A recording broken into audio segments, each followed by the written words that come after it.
ಇದು ತನ್ನ ಕಾರಣದಿಂದ ಅನ್ನೋ ಪ್ರಮಾಣ ಬರ್ಕೊಡುತ್ತೆ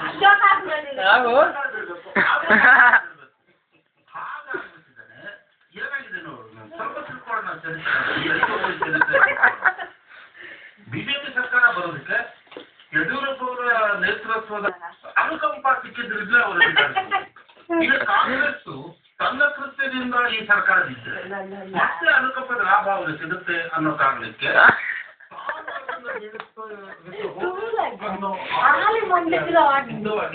ಆದರೆ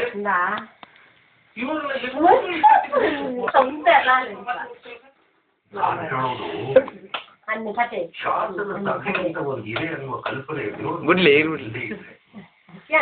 ವೇದಿಕೆಯನ್ನು ಸಶಕ್ತವಾಗಿ ಬೆಳೆಸಿ